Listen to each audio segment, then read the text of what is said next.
Hi guys, today I'm going to be reading you a semester-long project that I had to do about MAGA right-wing extremism in the United States today.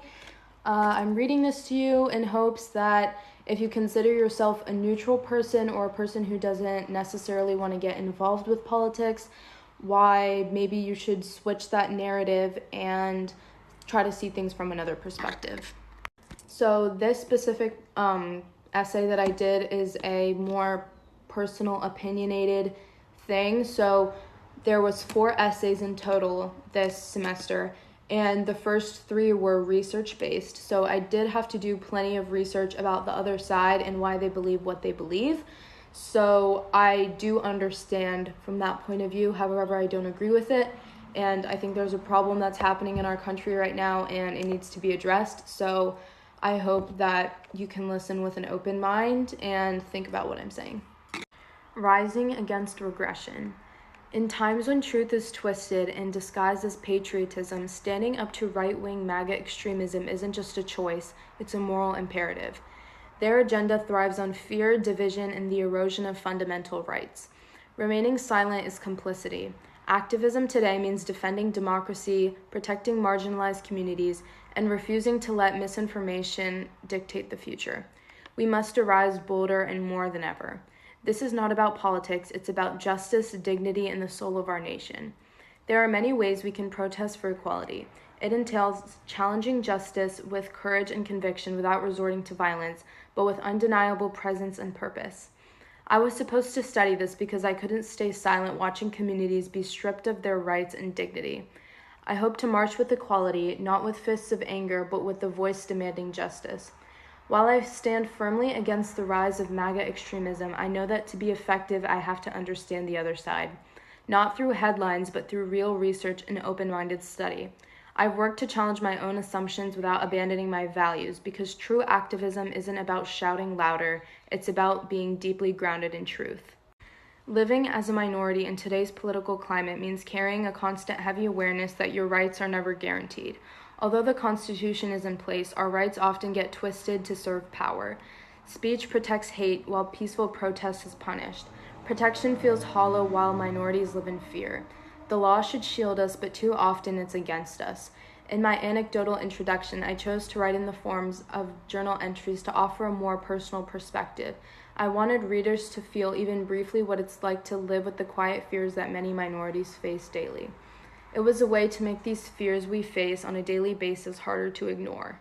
Social media has also been a huge component to extremist activities. Platforms that once promised connection now serve as echo chambers, spreading misinformation faster than the truth can catch up.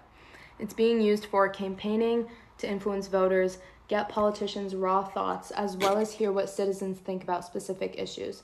Politicians exploit this by pushing divisive narratives, using fear and outrage to energize their base while avoiding accountability. Extremist activists such as your average Charlie Kirk or Candace Owens thrive in this environment. They distort topics to fit their agendas, gaining followers who mistake aggression for passion.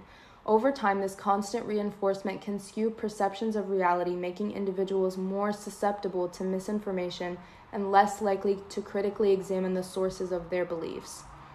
Through divisive rhetoric, promoting conspiracy theories, and fostering a climate of us versus them mentality, Trump has fueled resentment and distress in institutions, leading some of his most ardent followers to embrace and make extreme, sometimes violent ideologies. His repeated refusal to denounce extremist groups, along with the normalization of inflammatory language and violence, has further emboldened these movements.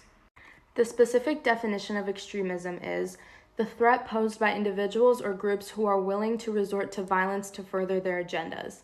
And this has been more commonly seen in the behavior of people who are part of a MAGA agenda. People who follow the MAGA agenda follow an anti-federalist idea that has similarities based on white supremacist principles. It suggests for a movement, but is only excusable when they fight and they demand a change, but in a violent and derogatory manner. The way to slowly decrease the frequency of extremists are holding leaders accountable for inciting violence, strengthening domestic terrorism policies, and improving education around misinformation and radicalization. Silence is complicity. Privilege isn't a shield. It's power shaping the world with every unchallenged injustice. Some are drowning in systemic violence while others watch untouched and unfazed. Change isn't in vague promises and waiting for the right moment. It's in real moments of disruption without violence when comfort is sacrificed for truth. Privilege isn't a gift, it's a debt. Pay it back by confronting the systems that harm. Although I find politics quite intriguing, it is not my main point for getting into it and choosing it as what I pursue. I'm getting into it because I have to. For people like me, people from marginalized communities, politics isn't a choice. It's a fight for breath. It's survival. I am not drawn to the system because I believe in its integrity. Although we have made lots of progress, I step into it because I know it was not built for us. And if no one like me is in the room when decisions are being made, then we will keep getting crushed by those decisions. The rise of MAGA extremism was a turning point, not because of bigotry, but because of how many people pretended to not see it, or worse, enabled it. I remember my stomach twist when I saw crowds cheering policies designed to hurt people who look like me. It wasn't just scary, it was dehumanizing. That movement didn't just target minorities, it revealed how fragile our place in this country really is. It should terrify everyone, not just those of us in its crosshairs. Because when democracy breaks, it doesn't stop breaking once it reaches you. I need people to recognize that staying neutral in times of oppression is just plain privilege. People of privilege get to opt out, scroll past, and stay comfortable. The system rewards silence and protects those it was built to serve. But comfort built on injustice is always temporary. Someone bleeds so another can breathe easily. Someone vanishes so another can feel safe. Privilege that isn't used to dismantle oppression becomes part of the machinery that sustains it. And when that machine turns, it won't hesitate to devour the hands that once fed it.